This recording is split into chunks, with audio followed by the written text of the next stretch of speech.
বাংলাদেশ ক্রিকেটের ইতিহাসে এমন একজন ব্যক্তির নাম জড়িয়ে আছে যিনি কখনো লাইমলাইটে আসতে চাননি, কখনো রাজনীতির সুবিধা নেননি, অথচ যার হাত ধরেই দেশের ক্রিকেটে ঘটেছিল মৌলিক পরিবর্তন। তিনি আর কেউ নন, আরাফাত রহমান কোকো। শহীদ রাষ্ট্রপতি জিয়াউর রহমান ও সাবেক প্রধানমন্ত্রী খালেদা জিয়ার কনিষ্ঠ পুত্র এই ক্রীড়া সংগঠক ছিলেন একেবারেই ভিন্ন ধাঁচের। রাজনীতি থেকে দূরে থেকেও দেশের ক্রীড়াঙ্গনে রেখে গেছেন অনন্য অবদান, বিশেষ করে ক্রিকেটে। শৈশব ও ব্যক্তিগত প্রেক্ষাপট। এক সংগ্রামী বেড়ে ওঠা। ১৯৬৯ সালের ১২ আগস্ট কুমিল্লায় জন্ম কোকোর। সে সময় তার পিতা জিয়াউর রহমান পাকিস্তান সেনাবাহিনীর একজন কর্মকর্তা হিসেবে কর্মরত ছিলেন।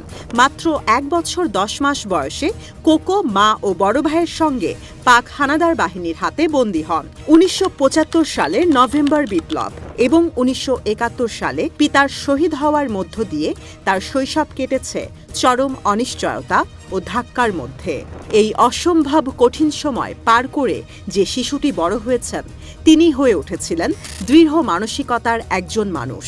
আর সে মানসিকতা নিয়েই এগিয়ে আসেন দেশের ক্রীড়াঙ্গনে নিজের মতো করে অবদান রাখতে। রাজনীতি নয়, ক্রিকেটই ছিল মিশন। বাংলাদেশের রাজনৈতিক ইতিহাসে এমন অনেক সন্তান রাজনীতিতে সক্রিয়ভাবে যুক্ত হয়েছেন, তবে কোকো ছিলেন ব্যতিক্রম। রাজনৈতিক পরিবারের সন্তান হয়েও তিনি কখনো রাজনৈতিক ক্ষমতা বা প্রভাব কাজে লাগাননি নিজের জন্য, বরং বেছে নিয়েছিলেন একেবারে ভিন্ন পথ, ক্রীড়া সংগঠন। ২০০২ থেকে ২০০৫ সাল পর্যন্ত তিনি বাংলাদেশ ক্রিকেট বোর্ড বিসিবির ডেভেলপমেন্ট কমিটির চেয়ারম্যান হিসেবে দায়িত্ব পালন করেন। অথচ তিনি চাইলেই বোর্ড সভাপতির মতো পদে আসীন হতে পারতেন, কিন্তু তা না করে তিনি মনোযোগ দেন কাঠামোগত উন্নয়নে, যা ক্রিকেটে দীর্ঘমেয়াদী পরিবর্তন এনেছে। হাই পারফরম্যান্স ইউনিট, ক্রিকেটার তৈরির কারখানা। কোকোর হাত ধরেই দেশের ক্রিকেটে প্রথমবারের মতো গড়ে তোলা হয় হাই পারফরম্যান্স ইউনিট। এই ইউনিটের মাধ্যমেই উঠে আসে আজকের জাতীয় দলের অনেক তারকা: সাকিব আল হাসান, তামিম ইকবাল, মুশফিকুর রহিম, মাহমুদুল্লাহ রিয়াদ, এনামুল হক জুনিয়র প্রমুখ। এক কথায়, ভবিষ্যৎ ক্রিকেটার তৈরির জন্য যে পাইপলাইন তৈরি করা হয় তার রূপকার ছিলেন কোকো। তিনি ডেভেলপমেন্ট কমিটির চেয়ারম্যান হিসেবে থেকেই বয়সভিত্তিক ক্রিকেটকে কেন্দ্র করে এমন একটি প্রক্রিয়া চালু করেন যার সুফল পাচ্ছে বাংলাদেশ আজও। এই সময়ের অনেক খেলোয়াড় ও বিসিবি কর্মকর্তারাই কোকোর এই অবদানকে স্মরণ করেন গভীর কৃতজ্ঞতায়। মিরপুর স্টেডিয়ামের রূপান্তর। বর্ষাকালেও ক্রিকেট। বর্ষাকাল মানেই আগে ছিল ক্রিকেট বন্ধ থাকার সময়, কিন্তু কোকোর নেতৃত্বেই ২০০৪ সালে মিরপুর শেরেবাংলা স্টেডিয়াম জাতীয় ক্রীড়া পরিষদ থেকে বিসিবির নিয়ন্ত্রণে আসে। এরপর শুরু হয় আধুনিকায়নের কাজ, ভূগর্ভস্থ ড্রেনেজ ব্যবস্থা নির্মাণ, নতুন পিচ ও আউটফিল্ড তৈরি, ফ্লাড লাইট স্থাপন ইত্যাদি।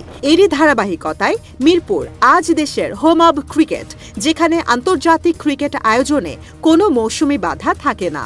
২০১১ সালে বিশ্বকাপের আয়োজক দেশ হওয়ার অন্যতম প্রধান শর্তই ছিল আন্তর্জাতিক মানের স্টেডিয়াম। কোকোর পরিকল্পনা ও বাস্তবায়নে মিরপুরকে সেই মানে উন্নীত করে। ফলে বাংলাদেশ হয়ে ওঠে বিশ্বকাপের সফল সহ আয়োজক। বিকেন্দ্রীকরণ। ক্রিকেট শুধু ঢাকা চট্টগ্রামেই নয়, ক্রিকেটকে কেন্দ্রীয়করণ থেকে বের করে আনার প্রয়াসও ছিল কোকোর অন্যতম অবদান।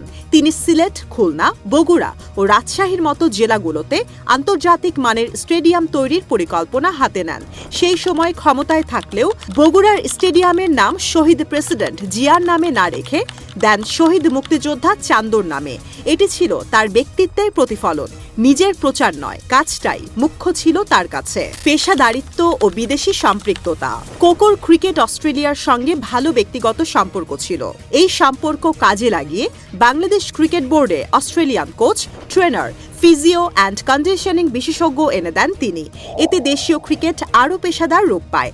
কোকোর সময় বোর্ডে রাজনৈতিক হস্তক্ষেপ প্রায় ছিল না বললেই চলে।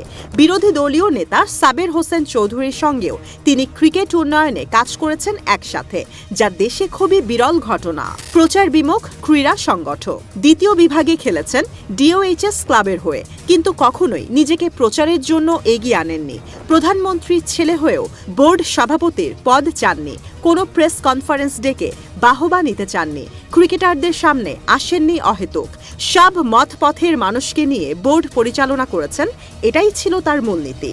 মৃত্যু ও শেষ দিনগুলো 2007 সালে সেনা সমর্থিত তত্ত্বাবধায়ক সরকারের সময় দ্বিতীয়বারের মতো গ্রেফতার হন।